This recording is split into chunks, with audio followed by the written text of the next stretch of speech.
Saudara, 2 minggu yang lalu kami kebaktian di penjara. Biasanya jemaat yang ada di sana kadang ada yang bersaksi, ada juga yang kadang menyanyi untuk Tuhan, kadang ada yang buat puisi dan dia berpuisi, dan kadang ada yang hanya membacakan firman Tuhan.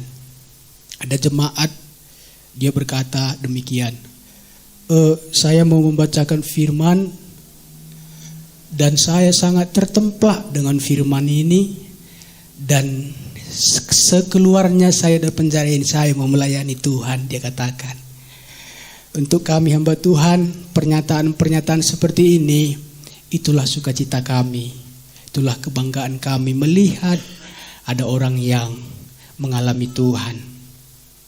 Saudara, waktu dia bacakan, itu tertulis di dalam Amos pasal yang ke-8. Dia berkata seperti ini, sesungguhnya akan datang waktunya, demikianlah firman Tuhan, aku akan mengirimkan kelaparan. Kelaparan bukan karena makanan, dan kehausan bukan karena minuman, tetapi karena mendengar firman Tuhan. Lalu di ayat 12 diteruskan di sana, saya baca, mereka akan mengembara dari laut ke laut, mereka akan berkelana dari utara ke timur untuk mencari firman Tuhan, tetapi tidak mendapat. Kalau dia tertempa, kalau saya terkejut, langsung saya buka Alkitab saya. Saudara, 7 tahun yang lalu saya ditempa di sekolah Alkitab. Sampai hari itu saya baru dengar firman Tuhan itu. Mungkin saya sudah baca, tetapi sepertinya berlalu saja. Nah, waktu kami ketemu dengan abang di acara wilayah, dia tanya, jam berapa kalian kebaktian? Jam 9 bang.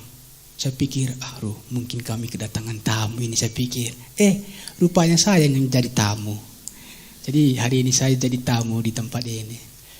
Dan ayat itu terus terngiang-ngiang di pikiran saya. Kok bisa ya Tuhan dicari-cari, tapi kok bisa ya gak ditemukan, saya pikir. Saya terngiang-ngiang. Jadi waktu informasi itu sampai kepada saya, terus saya ingat firman itu. Dan dari perenungan saya putuskan untuk hari ini kita belajar itu, saudara. Haleluya. Ya, baik.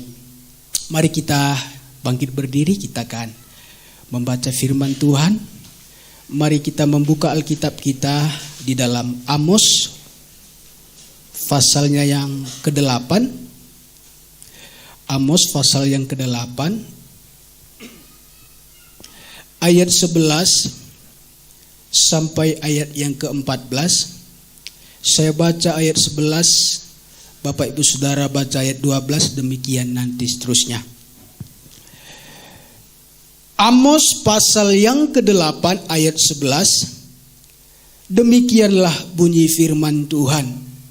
Sesungguhnya waktu akan datang, demikianlah firman Tuhan Allah, aku akan mengirimkan kelaparan ke negeri ini, bukan kelaparan akan makanan, dan bukan kehausan akan air, melainkan akan mendengarkan firman Tuhan. 2-3.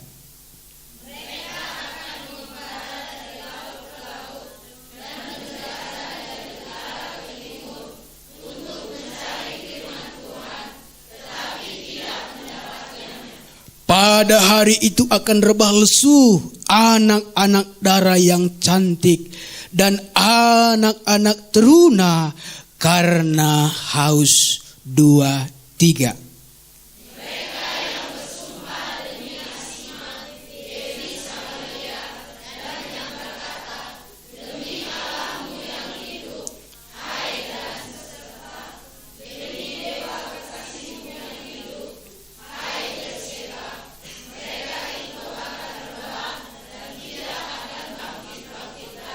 Tuhan memberkati, silahkan duduk Bapak Ibu Saudara. Saya taruhkan tema yaitu mencari tetapi tidak mendapat. Mencari tetapi tidak mendapat. Ya. Kata mencari, kalau kita buka kamus, maka di sana akan diterangkan, mencari ini adalah suatu usaha. Usaha, berusaha untuk mendapat. Dan jikalau ada kata usaha, maka di sana akan ada perjuangan. Di sana akan ada harga yang harus dibayar. Saudara, kenapa orang mencari? Tentu karena butuh. Mungkin orang tua sudah berpengalaman ya. Kadang-kadang kita terdesak, mungkin karena suatu penyakit atau keluarga atau untuk uang sekolah, uang gak ada. Kadang-kadang kita harus berusaha, pinjam sana, pinjam sini ya. Bahkan ada orang yang mencuri supaya ini terpenuhi. Karena apa? Karena ini kebutuhan. Nah, ya kadang-kadang sudah kita usaha tapi kadang-kadang gak dapat juga. Wajar karena manusia terbatas. Tapi kalau Tuhan tidak terbatas, masakan dia dicari? Masakan dia tidak mau menyatakan diri? Kalau manusia biasa, lanai kunggit, sangindai galarina, entah lanai terberai bas ukuran katakan na. Dulu aja pun yang 500.000 6 bulan baru bayarinya, dia bilang. Tapi ini Tuhan.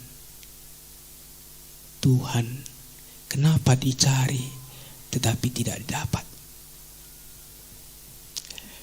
Nah, coba kita perhatikan ayat 11, 12, dan 13. Ini yang menjadi landasan kita, saudara.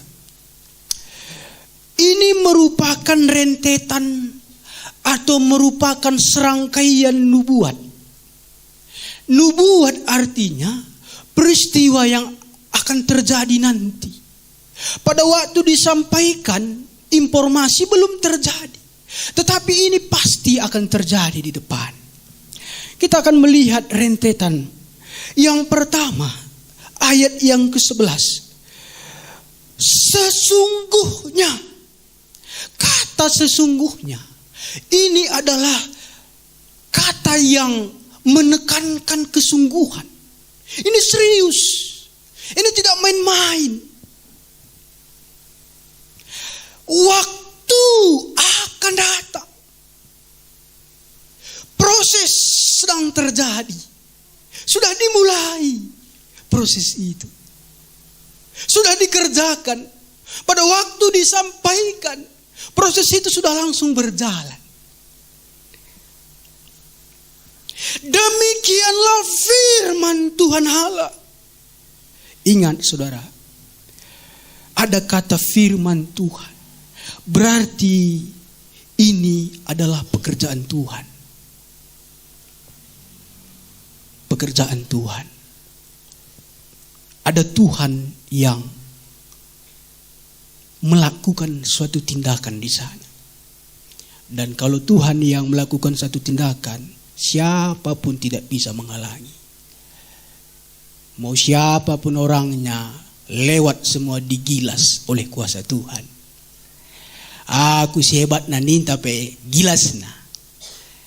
Aku berukaroenda si rawana gilas na. Adinggo kuasa Tuhan bekerja. Jadi Firaun, saudara, Firaun pertama dia mengeraskan hatinya. Lama-lama Tuhan sendiri yang mengeraskan. Nah, kita melihat bahwa Tuhan akan melakukan satu tindakan, yaitu mengirimkan kelaparan, tetapi bukan kelaparan secara jasmani. tetapi melainkan akan mendengarkan firman Tuhan. Artinya Tuhan akan mendatangkan kekeringan. Bukan secara jasmani, tetapi secara rohani, saudara. Seperti kekeringan jasmani, artinya tidak ada lagi yang mau dimakan. Mau makan pun kita, gak ada lagi yang mau dimakan. Kalau di Afrika, mungkin beberapa puluh tahun yang lalu kita sering melihat kelaparan. Kenapa? Gak ada yang mau dimakan. Nah, pada waktu ini nanti digenapi, gak ada lagi firman Tuhan. Mau dicari, aku sudah rindu firman-Mu Tuhan. Gak ada. Gak ada lagi. Ayo kita mendengarkan firman Tuhan. Gak ada. Sudah kering. Ini yang akan terjadi. Dan sudah dimulai proses itu. Sudah berjalan. Nah, kemudian ayat yang ke-12. Dampak daripada kekeringan itu, mereka akan mengembara dari laut ke laut dan menjelajah dari utara ke timur untuk mencari firman Tuhan, tetapi tidak mendapatnya karena butuh. Mereka mencari-cari firman Tuhan, tetapi tidak dapat. Ayo kita ke Laut Gendek, kita mau dengar firman. Sampai di Laut Gendek, gak ada lagi hamba Tuhan di sini. Ke sana, ke ujung Sampun ada situ Om Trisno. Ke sana, bawa sana semua rombongan. Di sana pun gak ada lagi Om Trisno. Kalau gitu ayo kita ke Tongkoh. Putar mobil di Tongkoh pun sudah gak ada lagi. Kalau gitu, mari kita ke Labora, mungkin masih ada pengerja di sana. Sampai di sana, di situ pun gak ada lagi.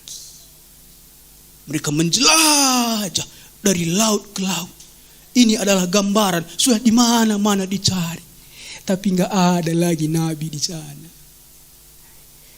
Dan dampak daripada mereka tidak mendapat, maka ayat 13, pada hari itu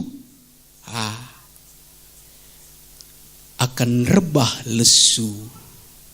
Ini adalah kiasan yang menggambarkan, kalau bahasa karonya, gokote. Udah lesu.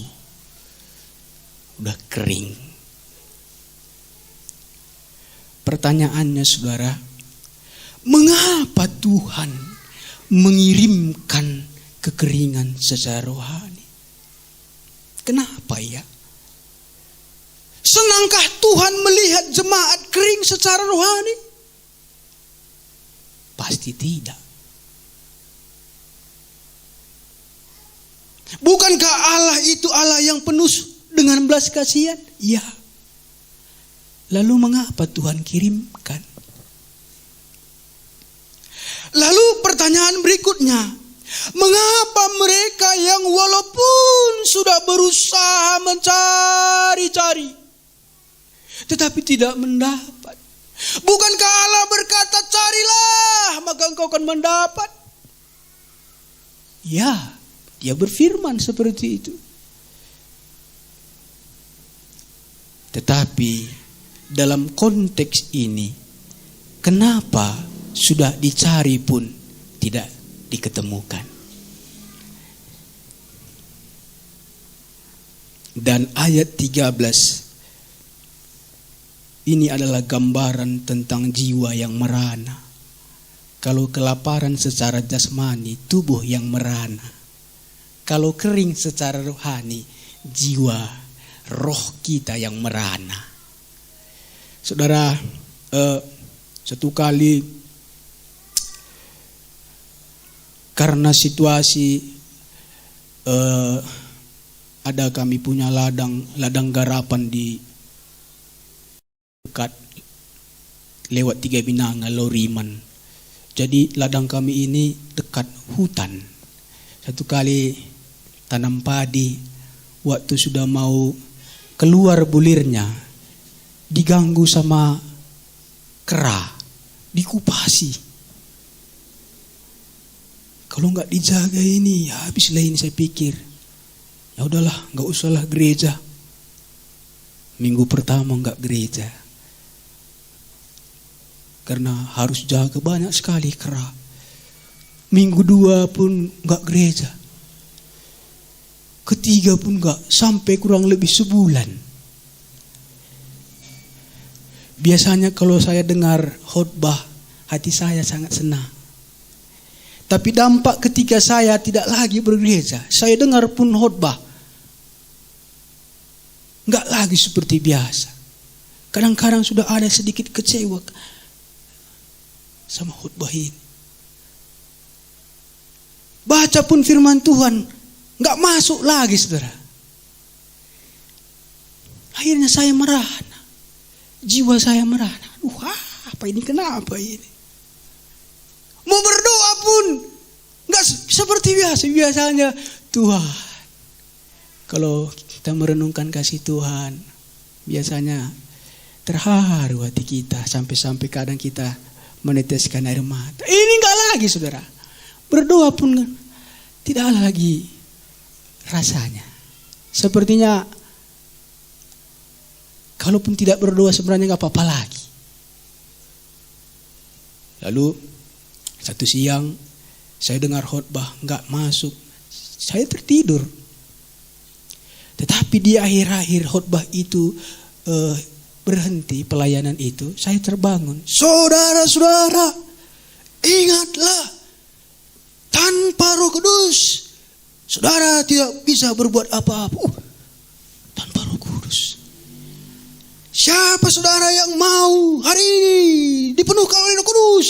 Saya langsung angkat tangan. Padahal saya digubuk, saudara. Nggak ada orang. Saya spontan. Mari maju ke depan. Di dalam radio, saudara. Angkat tanganmu. Saya angkat tangan, saudara. Di situ saya dipulihkan. Waktu saya membaca firman Tuhan. Wah, sudah masuk, saudara. Hati-hati kalau ada di sini. Sudah dengar pun firman Tuhan. Nggak masuk. Hati-hati itu. Hati-hati itu. Kita akan melihat. Nanti semua ini akan terjawab waktu saya menerangkan latar belakang peristiwanya. Penulis kitab Amos ini adalah Amos. Amos ini sebenarnya awalnya bukan nabi. Dia sebenarnya peternak domba. Kemudian dia ini seorang pemungut buah ara hutan. Artinya Amos ini, dia ini orang sibuk, bukan orang malas. Tapi Tuhan panggil dia karena Tuhan butuh dia, butuh tenaganya. Tuhan tidak peduli uga kari bisnis amuse, uga kari ternak lah butuh Tuhan. Yang penting Mariamos, ada yang lebih perlu daripada hartamu itu, kira-kira seperti itu. Nah, dia dipanggil untuk menyampaikan nubuat kepada bangsa Israel Utara, karena sudah terpecah bangsa Israel. Utara itu 10 suku, selatan itu 2 suku. Nah, waktu penulisan ini sekitar kurang lebih abad 8 sebelum Masehi, berarti hampir 3000 tahun yang lalu. Nah, mari kita buka Alkitab kita di dalam Amos pasal 2, saudara. Ayat 6, boleh diperhatikan Alkitab, saudara. Saya akan membacakan di sini mulai dari kata oleh aja. Oleh karena mereka menjual orang benar karena uang dan orang miskin karena sepasang kasut.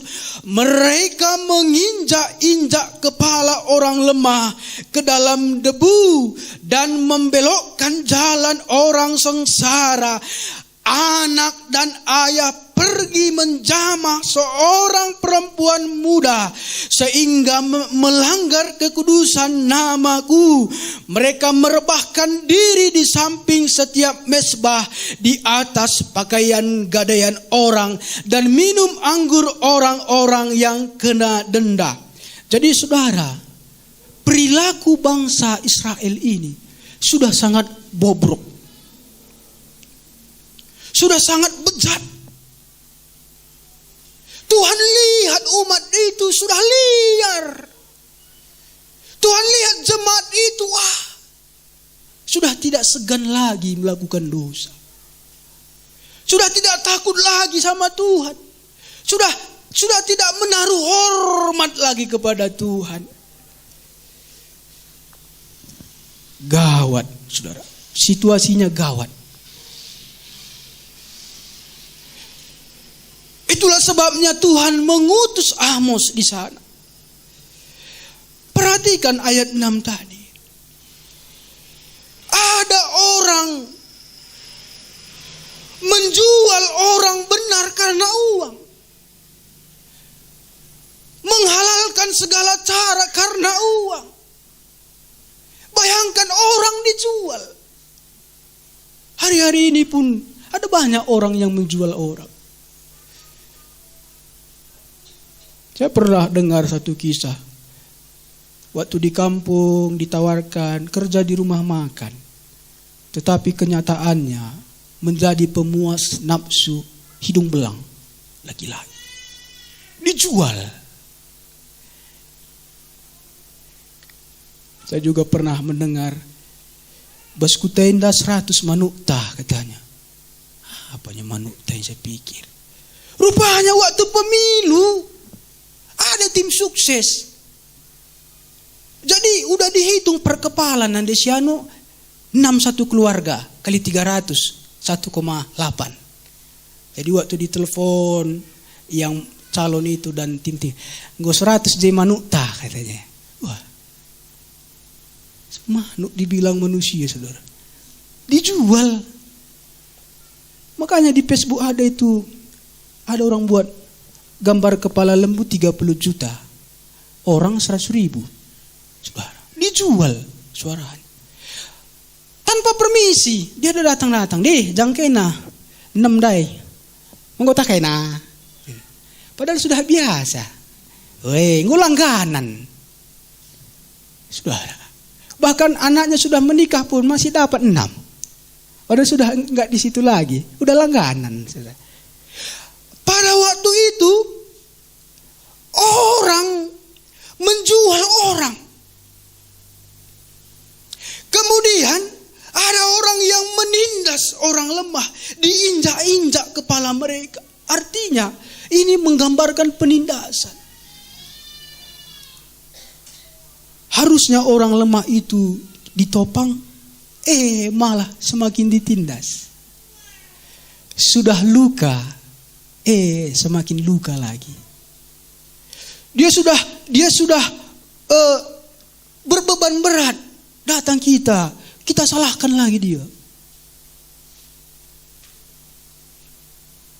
Ada orang yang berkata, ngadu-ngadu istrinya sama keluarganya. "Aku gini. Ningku pesange ugah," katanya lagi, saudara. "Mau ku larang sangin dayo lah kor teman rahasia. Gangken," katanya lagi, saudara. Udah sakit, disakiti lagi, saudara. Pada waktu itu ada orang yang lembah, yang membutuhkan uluran tangan. Diinjak lagi, saudara. Semoga di tempat ini enggak ada ya. Kalau di tempat kami sana enggak berani saya menjamin, saudara. Karena saya kenal jemaat. Kalau di sini mungkin saya rasa enggak ada itu ya. Kalau ada orang yang terluka, saya rasa orang di sini pasti menjadi penghibur, penguat ya. Nah, bukan ningku pesange, kan ya. Amin, saudara. Bahkan ada bapak dan anak sama-sama pergi menjamah perempuan muda. Saudara. Nah, kemudian sedikit lagi kita buka pasal yang ke-8. Pasal yang ke-8 ayat yang ke-5 mulai saya baca demikian, saudara. "Dan berpikir bilakah bulan baru berlalu supaya kita boleh menjual gandum. Dan bilakah hari Sabat berlalu, supaya kita boleh menawarkan terigu dengan mengecilkan eva, membesarkan sikal, berbuat curang dengan neraca palsu, supaya kita membeli orang lemah karena uang, dan orang miskin karena sepasang kasut, dan menjual terigu rosokan. Ternyata waktu di dalam kebaktian, pikirannya hanya uang. Bilakah berlalu artinya cepat aja selesai ibadah ini ya. Lama kali pun khotbah om ini. Bilakah hari Sabat berlalu?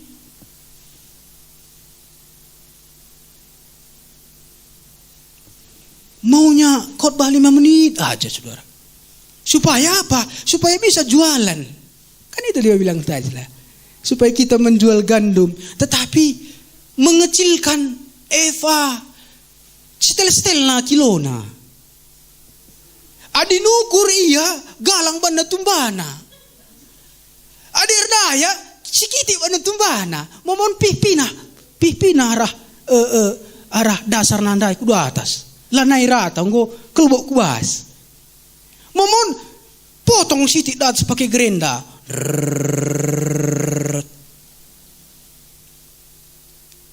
Waktu ibadah, bilakah hari Sabat berlalu? Mungkin waktu ibadah SMS barang saya bagi ban kena barang saya kuja enda sikuja berbisnis. Sekali-sekali ninaka aku depan. Sekali-sekali enda atur kena sikuja enda wortel sekian enda sekian ban kadina ada. Saya rasa di tempat ini enggak ada seperti itu ya, saudara. Ada pepatah berkata kalau orang tuanya takut akan Tuhan, biasanya anak-anaknya pun takut akan Tuhan. Kalaupun ada, ya biasanya itu saudara. 112 adanya itu biasa. Tapi ya Tuhan tolonglah. Kalau enggak Tuhan tolong dia ya mau gimana lagi ya. Nah, bahkan yang dijual ini adalah terigu rosokan. Artinya dicampur. Beli beras yang bagus, beli beras yang tidak bagus, campur harga yang bagus. Itu makanya di otak ini hanya uang. Saya pernah jual cabai dulu, saya belum jadi hamba Tuhan. Gini-gini saya rajin ini saudara ya, bukan malas. Saya pernah tanam cabai ini. Lalu saya jual. Tokenya senang karena buah cabai saya ini masih bagus. Lalu ada orang yang menjual cabainya sudah kecil-kecil. Harga cabai saya mahal, harga cabainya agak murah. Jadilah. Saya lihat di depan mata saya, dicampurnya semua saudara. Yang murah sama yang mahal. Hebat juga orang ini ya, saya pikir. Oh berarti dari yang kecil tadi ini harganya jadi harga mahal ini, saya pikir. Wah, seperti inilah situasi pada waktu itu saudara. Moga-moga di tempat ini enggak ada yang seperti itu. Kalau yang kopek-kopek ya harga kopek-kopek lah ya. Relakan aja, jangan karena mahal cabai. Ini mahal cabai ya. Yang busuk-busuk pun ditaruh dalam. Mahal cabai katanya. Jangan, kalau harga busuk lah. Kan ada tukang bumbu. Ya, jangan seperti mereka ini. Karena Tuhan marah. Nah, saudara. Kemudian Amos pasal yang ke-5, mari kita buka Alkitab kita. Jam berapa ini? Waktunya ini. Oh ya. Ya. Mari kita perhatikan pasal yang ke-5 ayat yang ke-21. Aku membenci, aku menghinakan perayaanmu. Aku tidak senang kepada perkumpulan rayamu. persembahan pun tidak senang lagi. Bahkan ayat 23, jauhkanlah daripadamu keramaian nyanyian-nyanyianmu, lagu gambusmu tidak mau aku dengar. Mungkin mereka bernyanyi, banyaklah yang kau buat, katanya saudara. Tapi Tuhan gak senang lagi dengarnya. Suaranya memang bagus. Di dalam hidupku, katanya. Tapi Tuhan tahu siapa dia. Gak suka aku. Karena apa? Yang di otaknya hanya uang. Tapi waktu dia ada dalam perayaan, rancangan indah, datang Tuhan, jauhkanlah itu. Tapi ada orang yang walaupun suaranya gak bagus, tapi Tuhan senang. Duh, mantap-mantap nakku, senang kali aku nakku. Tapi ada orang yang kita gak tahu. Wah, luar biasa kali Nandesian ini ya. Mantap kali dia nyanyi. Tapi kemungkinan Tuhan bilang gak suka aku itu, karena dia hidup dalam dosa, kata Tuhan. Cuma kita gak tahu kan. Dan pun kalau kita tahu, perdosa kau gak pulang, kita bisa bilang seperti itu. Tuhanlah yang akan menyelidiki semuanya. Nah, Tuhan sudah gak mau lagi mendengar. Tapi aku yakin semua tadi tepuk tangan saudara, semua nyanyian saudara, saya yakin Tuhan senang mendengarnya saudara. Tapi kalau saudara merasa enggak, bertobat. Karena kita tahu siapa kita. Hanya dua, Tuhan tahu dan kita tahu. Kadang istri kita pun enggak tahu. Kadang suami kita pun enggak tahu apa yang ada di hati kita, di pikiran kita. Tapi kita tahu, Tuhan tahu. Kemudian Nabi Amos diutus. Bahkan kalau kita membaca pasal yang keempat, sebenarnya sebelum Nabi Amos diutus sudah ada tindakan-tindakan Tuhan untuk meluruskan jemaat yang salah ini. Sudah ada. Sebelum Amos pun diutus, sudah ditindak, sudah dipukul, sudah dihajar. Mari kita perhatikan pasal 4 ayat yang ke-6. Sekalipun aku telah memberi kepadamu gigi yang tidak disentuh makanan di segala kotamu dan kekurangan roti di segala tempat kediamanmu, namun kamu tidak berbalik kepadaku. Ayat 7, aku pun telah menahan hujan daripadamu. Tetap di ayat selanjutnya, namun engkau juga tidak berbalik, katanya. Lalu di ayat selanjutnya, aku telah memukul kamu dengan hama dan penyakit gandum, namun kamu tidak berbalik kepadamu. Ayat 10, aku telah melepas penyakit sampar kepadamu, dikatakan, namun kamu tidak berbalik kepadamu. Ayat 11, aku telah menjungkir balikkan kota-kota di antaramu, dikatakan, namun kamu tidak berbalik. Sebenarnya sudah ditegur, sudah dipukul, rupa-rupanya sudah dipukul.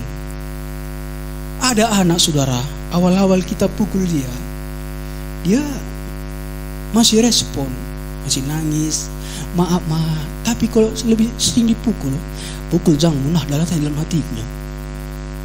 Pukul pun dia main, tapi dalam hatinya membara. Awal-awal kita pukul, ampun.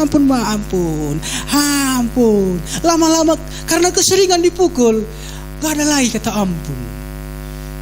Lihatlah suatu hari, katanya dalam hatinya, maka dipukul pun udah kebal, saudara.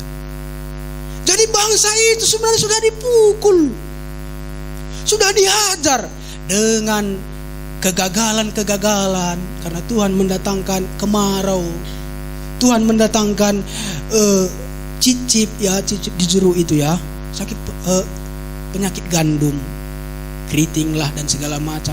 Itu pun gak mempan, saudara. Kekirim lagi sakit penyakit, itu pun keras. Kirim bencana, Kemungkinan besar gempa pada waktu itu. Itu pun gak mau bertobat. Namun kamu tidak mau berbalik. Berarti orang ini ibarat petinju. Hebat ini, tahan pukul ini. Kalau kita dipukul langsung pingsan. Kalau petinju dipukul pun kadang ada, saya lihat MMA itu dipukul. Katanya lagi saudara. Ada itu orang karo pula itu. Si sembiringnya sepertinya nggak dia rasa pukulannya itu. Saya rasa orang Israel ini pun udah cocok jadi petinju ini. Tahan pukul, udah dipukul Tuhan, dihajar. Itu bukti Tuhan mengasihi loh. Itu Tuhan bukti mengasihi. Tapi ya keras saudara. Nah akhirnya Amos diutus. Bukannya Amos kurang kerjaan, tapi Tuhan lebih mementingkan jiwa mereka. Nah, mari kita buka pasal yang ke-7. Ayat yang ke-12, demikian firman Tuhan.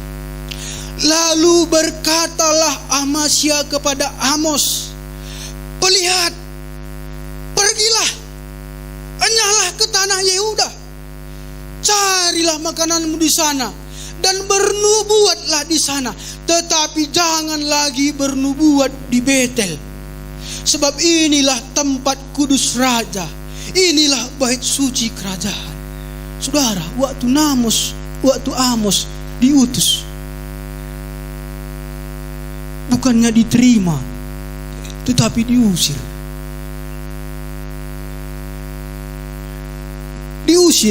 Siapa yang mengusir? Amasya. Siapa Amasya? Imam di Betel. Artinya orang yang mengerti firman. Mengusir orang yang mengerti firman, mengusir hamba Tuhan. Jangan lagi bernubuat di sini. Kami sudah tahu firman. Waktu sekolah minggu pun sudah tahu nyaku itu. Enggak usah lagi. Mungkin waktu diceritakan cerita tentang firman Tuhan. Udah tahu itu, udah dalam kepala itu. Enggak usah lagi capek-capek om menjelaskan. Udah ngerti aku itu semua, udah ngerti. Hebat kali coba. Bahkan ayat 10, lalu Amasya imam di Betel menyuruh orang menghadap Yerobeam raja Israel dengan pesan, "Amos telah mengadakan persepakatan melawan Tuanku di tengah-tengah kaum Israel. Negeri ini tidak dapat lagi menahan segala perkataan." Jadi Amasya ini mengutus orang kepada raja supaya disampaikan pesan yang harapannya membuat raja marah, supaya Amos ditangkap dan dipenjarakan. Raja Amos sudah membuat persepakatan melawan tuanku raja. Dia menubuatkan kehancuran raja. Bahkan di negeri kita ini gak tahan lagi kami mendengar perkataannya. Intinya tangkap aja itu, penjarakan, bunuh saja itu. Mungkin kira-kira itu yang menjadi penekanannya.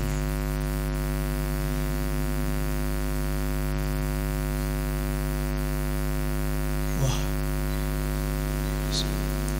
waktu saya baca-baca ini, saya juga sudah nggak habis pikir lagi sebenarnya.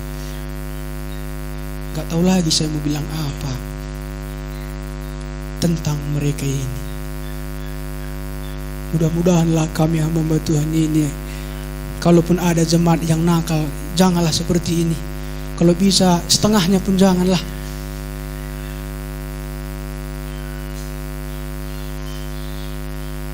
Saya renungkan saudara, kadang-kadang jemaat yang hidup dalam dosa, kami yang nangis Tuhan. Itu Mama Syanu itu berantem tadi di losi itu Tuhan. Malu kali aku di situ pula aku tadi tuh, datang pula orang ugakin GPDY dah katanya pula Tuhan. Sampai di jambaknya pula Mama Syanu itu Tuhan. kami bilang pula sama Tuhan, jemaat yang berantem. Saya pernah, saudara, mungkin dulu saya pernah saksikan ini di persekutuan kami hamba-hamba Tuhan di wilayah. Ada jemaat yang kehilangan kereta. Waktu kami datang di sana untuk menguatkan dengan firman, karena hanya firman yang ada pada kami. Rupanya sudah banyak orang di situ, keluarga besar untuk menghibur. Belum lama kami duduk, datang lagi keluarganya memberi laporan. Tua, gue sikap tua. Lalu dibacakanlah, ini besok yang akan kita siapkan. Benang menalu, bunga, tak apalah itu. Jadi besok pagi sudah kita laksanakan ritual tua, katanya. Tua, 5 yang kehilangan, 4 dapat tua, katanya. Kedukun, saudara. Dan mereka tawa-tawa. Saya ini hancur kali hatiku, saudara. Mau marah, aduh. Mereka tawa-tawa, aku yang susah. Karena gak bisa.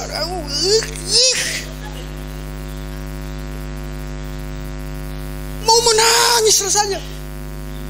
Geram, padahal sering saya berkata, apapun yang terjadi, jangan tinggalkan Tuhan, jangan duakan Tuhan. Sering saya berkata seperti itu. Oh, ini keluarganya tawa-tawa. Mungkin ini yang dibilang orang menangis di atas tertawa orang, saya pikir. Tapi saya persiapkan firman Tuhan di situ, saudara. Untung ada HP ini. Jadi jangan saudara keberatan. Sama Tuhan kai kita HP aturan Alkitab lah, Alkitab. Enggak, saudara. Karena saya enggak bawa Alkitab pada waktu itu. Untung ada HP ini, saudara. Ya cari-cari firman Tuhan, saya persiapkan.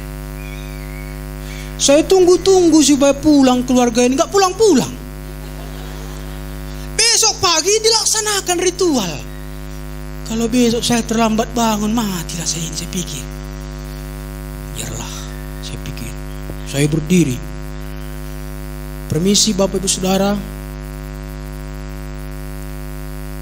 Ini tugas saya harus mengajar jemaat, saya pikir. Ada yang muslim. Bapak, duduk sini, saya bilang. Benar. Gak tahu aku, padahal saya ini penakut sebenarnya. Sini, duduk. Saya suruh istrinya, ambil Alkitab. Bilang, belajar kami. Lihat, firman, buka ini, saya bilang. Buka ini, yang penekanannya, aku akan seperti itu. Bahkan orang yang melakukan ini tidak akan mendapat bagian dalam kerajaan surga. Pilih. Kalau mau berdukun, berdukunlah. Kalau mau ikut Tuhan, ikut Tuhan, saya bilang. Terima kasih ya, saya bilang. Setelah saya berdoa, saya pamit. Terima kasih ya, saya bilang. Dadah. Di jalan saya senang sekali, saudara. Padahal awalnya saya sudah mau menangis, tapi waktu firman sudah disampaikan, saya sudah senang. Amos bukannya salah kami, Tuhan salah, tapi diusir Amos. Diusir. Makanya keluarlah ayat yang 11 tadi. Keluarlah itu, bahwa Tuhan akan mengeringkan mereka. Saudara, kalau jasmaninya tidak bisa diungkit, nanti rohaninya pun bisa dihantam Tuhan. Hati-hati. Orang bisa mengeringkan kita secara jasmani, tetapi dia tidak akan bisa mengeringkan kita secara rohani. Tetapi Tuhan bisa. Hati-hati. Hati-hati. Jangan main-main sama Tuhan. Kalau setiap minggu sudah dengar firman Tuhan, tapi macam-macam, lihat nanti Tuhan yang keringkan. Kalau sudah kering, saudara ingat Saul, waktu roh Tuhan undur dari dirinya, apa yang terjadi sama dia? Gak ada ketenangan, suka marah, suka emosi, bahkan kehilangan akal sehat. Dia cari orang yang sudah mati. Kalau kita biasa, kalau sudah mati ya matilah, gak kita cari. Kalau sudah akal sehat ini hilang, orang mati pun kita cari. Saudara, itu gambaran orang yang sudah kering rohaninya, saudara. Dan ingat Demas di perjanjian baru, Paulus berkata kepada Timotius, Demas telah meninggalkan aku. Demas telah mencintai dunia ini, sudah tertarik sama dunia ini, sudah tinggalkan pelayanan, gak suka namanya kebaktian, gak suka lagi. Ayo ada Natal di sana, Natal lah sana itu. Ada KKR lah sana, gak suka lagi sama perkara-perkara rohani. Itu kalau sudah kering. Nah, saya simpulkan saudara, makanya 30 atau 40 tahun kurang lebih benar nubuat ini terjadi. Tuhan mengutus Asyur, dibabatlah 10 suku ini, diangkut ke Asyur. Nah, di Asyur nanti mereka gak ada lagi di sana nabi. Benar, ini terjadi. Mereka cari Tuhan di Asyur, gak ada. Karena Asyur ini adalah bangsa penyembah berhala. Carilah gereja sini, gak ada gereja situ. Carilah hamba Tuhan di negeri itu, gak ada lagi situ hamba Tuhan. Makanya mereka cari-cari. Nah, ada 3 hal, saya langsung tepat di sini saudara. 3 hal yang akan kita lihat di sini. Yang pertama, mencari tetapi tidak mendapat. Ini merupakan bentuk penghukuman Tuhan yang selanjutnya. Sudah dipukul tadi, gak mau berbalik, gak mau bertobat. Waktu didatangkan kelaparan secara rohani, ini adalah bentuk daripada penghukuman lanjutan.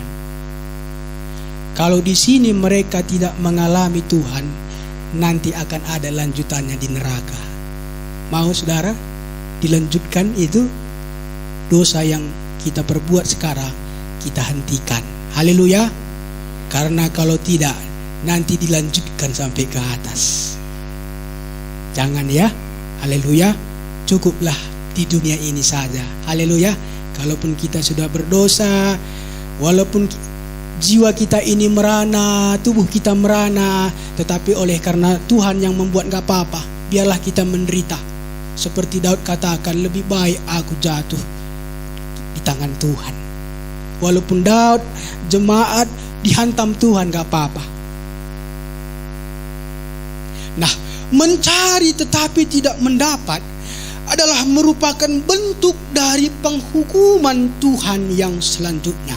Yang kedua, mencari tetapi tidak mendapat adalah bentuk dari keadilan Tuhan. Saudara, Tuhan itu panjang sabar, ya. Tuhan itu penuh dengan belas kasihan, ya. Tetapi ingat, Tuhan itu juga Dia Allah yang adil. Jangan berpikir, minta ampun nanti bisanya itu. Bisa, tetapi hukuman tetap. Lihat Daud saudara, waktu dia macam-macam sama Tuhan, memang dia berdoa kepada Tuhan minta ampun, diampuni, tetapi hukum tetap dilaksanakan. Makanya Daud keluarganya hancur kan, hancur keluarganya. Jadi jangan berpikir, minta maaf nanti sama Tuhan, bisanya itu. Tuhan itu kan, ya, Dia itu maha baik itu, baik kali Tuhan ya. Makanya berdosa aja, nanti minta ampun ya. Tapi ingat, Allah itu Allah yang kasih dan Allah yang adil. Haleluya. Dan yang terakhir, mencari tetapi tidak menemukan adalah bentuk dari kedaulatan Tuhan. Di dalam Amos 2 ayat 6 tadi dikatakan, aku tidak akan menarik kembali keputusanku. Allah itu Allah yang berdaulat. Kalau dia putuskan, maka tidak ada lagi yang dapat mengubahnya.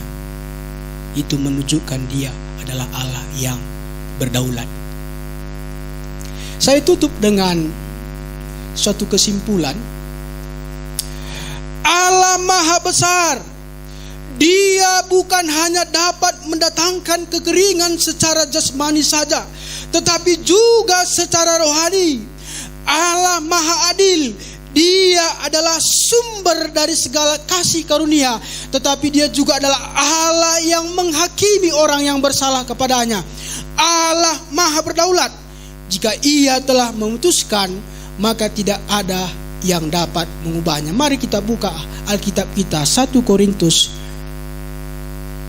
10 ayat 11. Saya akan tutup dalam pembacaan ini. 1 Korintus 10 ayat 11. Demikian bunyi firman Tuhan. Semuanya ini telah menimpa mereka sebagai contoh dan dituliskan untuk menjadi peringatan bagi kita yang hidup pada waktu di mana zaman akhir telah tiba. Saudara, ternyata cerita ini ditulis bagi kita sebagai peringatan. Kalau ada di suatu jalan lobang, lalu ada berkata, ada situ lobang, maka kita tidak akan terpelosok. Tapi sudah tahu kita ada jalan di situ, ada lobangnya, tetapi kita dengan sengaja masuk ke dalamnya. Ini udah nggak tahu lagi saya ini.